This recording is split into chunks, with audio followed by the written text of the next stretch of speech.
Assalamu alaikum. My name is Vijaya Sultana and I am a clinical dietitian and nutritionist by profession. Currently मैं Hussain cardiology associate फेसल town and model town medical centre ladies club में काम कर रही हूँ। आज का जो हमारा टॉपिक होगा वो होगा टर्मरिक यानी कि हल्दी के बारे में, हल्दी के फ़वाइद के बारे में और किस तरह से इसको हम अपनी डाइट में इस्तेमाल कर सकते हैं और किस तरह से ये एज अ थेरेपेटिक पर्पज़ यानी कि मुख्तलिफ़ बीमारियों के इलाज में मददगार साबित हो सकती है। टर्मरिक यानी कि हल्दी हम सब लोग जानते हैं कि हम एक स्पाइस है जो कि हमारे एशियन कम्युनिटी में हर खाने में बहुत ज़्यादा इस्तेमाल होती है। पिछले वक्तों में भी इसको बहुत ज़्यादा चीज़ों में इस्तेमाल किया जाता था मुख्तलिफ़ बीमारियों के इलाज और पहले वक्तों में लोग अपने ज़ख्मों पर इसका लेप बनाकर इसको इस्तेमाल कर लिया करते थे और अब भी 6000 से ज़्यादा इस पर रिसर्चेस हो चुकी हैं जिसमें देखा गया है कि किस तरह से ये मुख्तलिफ़ बीमारियों के इलाज के लिए अब हमें ये मददगार साबित हो रही है। अब अगर हम इसके न्यूट्रिशनल वैल्यू की बात करें तो हल्दी की 1 टेबलस्पून में हमें 29 कैलोरीज़ मिलती हैं। बाकी माइक्रोन्यूट्रिएंट्स के अलावा अगर हम मेन माइक्रोन्यूट्रिएंट्स की बात करें तो जितना हमें डेली का आयरन चाहिए होता है वो उसका 16% जो है हमें इसके 1 टेबलस्पून से मिलता है। जितना डेली का हमें पोटाशियम चाहिए होता है उसका 5% हमें इससे मिलता है और जितना डेली का हमें विटामिन सी चाहिए होता है उसका 3% हमें इसके 1 चम्मच हल्दी से मिलता है। अब अगर हम इसके बेनिफिट्स की बात करें तो ये एक नेचुरल ब्लड प्योरीफायर है जिसका मतलब है ये खून की सफाई में भी बहुत मददगार है। ये ब्लड सर्कुलेशन को अच्छा करती है, आर्टरीज़ को स्ट्रेंथन करती है जिसकी वजह से हमारी बॉडी का जो बैड कोलेस्ट्रॉल होता है उसको कम करती है जिसकी वजह से ये हार्ट के पेशेंट्स के लिए भी बहुत मुफीद है। फिर अगर हम इसकी माइक्रोबियल प्रॉपर्टीज़ की बात करें तो ये लिवर को डिटॉक्सीफाई करती है जिसका मतलब है ये जिगर की सफाई करती है। जो हमारी बॉडी में जितना भी हार्मफुल मवाद होता है उसको एक्सक्रीट आउट करने में भी हेल्पफुल है। अगर हम इसकी एंटी इन्फ्लामेटरी प्रॉपर्टीज़ की बात करें तो इसका मतलब है कि जिस समय कोई भी सोजिश है या फिर जोड़ों में दर्द है, जॉइंट्स में, उसके अलावा जैसे कि थाइटिस गठरी के मरीज़ होते हैं उन लोगों में आमतौर पर बहुत ही ज़्यादा जोड़ों में दर्द रहता है, ये सोजिश रहती है, तो उन लोगों के लिए भी ये बहुत ज़्यादा मुफीद है।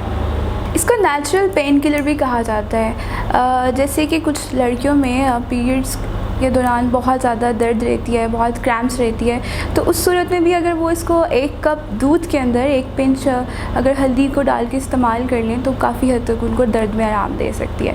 उसके अलावा ये हमारी इम्यूनिटी को भी बहुत अच्छे से बूस्टअप करती है, मेमोरी को भी इन्हांस करती है, ब्लड शुगर को भी कंट्रोल करने में काफ़ी हेल्पफुल है, हमारे हाजमे को भी काफ़ी अच्छा करती है और अपनी एंटीऑक्सीडेंट प्रॉपर्टीज़ की वजह से ये कैंसर सेल्स को भी ख़त्म करने में काफ़ी हेल्पफुल है। अब हम बात करेंगे कि किस तरह से हम इसको अपनी डाइट में इस्तेमाल करके इसका भरपूर फ़ायदा उठा सकते हैं। हल्दी के अंदर एक नेचुरल बायोएक्टिव कंपाउंड होता है जिसको बोलते हैं करक्यूमिन, जिसको अगर फैट्स या फिर ब्लैक पेपर काली जो मिर्च होती है अगर हम उसके साथ इसका इस्तेमाल कर लें तो इसकी अब्जॉर्प्शन जो है वो डबल हो जाती है।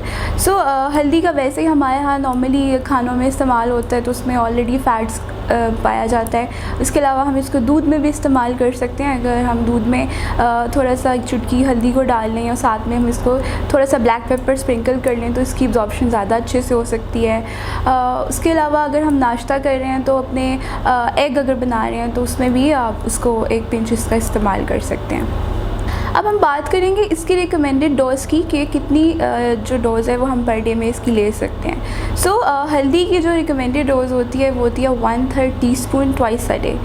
वो हमारे नेचुरली खानों में भी ऐड हो सकती है। उसके अलावा जैसे मैंने अभी बताया आपको कि आप थोड़ा सा पिंच उसको दूध या अपने नाश्ते में इस्तेमाल कर सकते हैं। हाँ, अगर कुछ लोगों ने इसको कैप्सूल्स के फॉर्म में इस्तेमाल करना है जैसे कि आर्थराइटिस के पेशेंट्स के लिए जैसे मैंने बताया तो वो लोग इसको 500 mg से 1000 mg तक ले सकते हैं। स्टार्ट में 1 to 2 वीक्स तक वो इसको 500 mg कैप्सूल्स की फॉर्म में लेंगे, देन फिर वो उसको अपने डॉक्टर या डाइटिशियन के मशवरे से इसकी डोज़ को आप इंक्रीज़ कर सकते हैं। फिर अगर आपने इसको कहवा बना के इसका इस्तेमाल करना है तो आप 1 कप गर्म पानी के अंदर आप थोड़ा सा लीमू, थोड़ा सा शहद और एक चुटकी आप हल्दी और थोड़ा सा साथ ब्लैक पेपर इस्तेमाल कर सकते हैं। साथ में आप फ्यू ड्रॉप्स ऐड कर लें कोकोनट ऑयल या ऑलिव ऑयल की, ताकि इसकी एब्जॉर्प्शन ज़्यादा अच्छे से हो जाए। तो ये कहवा भी आप दिन में एक दफ़ा ले सकते हैं, जो कि आपको काफ़ी हेल्पफुल रहेगा। आखिर में सबसे ज़्यादा ज़रूरी बात बताती चलूँ, अगर आप इसको रिकमेंडेड डोज से ज़्यादा अगर आप इसका इस्तेमाल कर लेते हैं तो वो आपके लिए नुकसानदेह भी हो सकता है। या अगर आप इसको बहुत ज़्यादा ज़रूरत से ज़्यादा इस्तेमाल कर लेते तो आपको ये मैदे के मसाइल करवा सकती है, अल्सर्स भी बना सकती है। और जो डायबिटिक पेशेंट्स जो ऑलरेडी इंसुलिन और ऑलरेडी मेडिसिन के ऊपर होते हैं, तो ये वो भी अवॉइड करें, क्योंकि ये ऑलरेडी ब्लड शुगर को भी लो करने का काम करती है।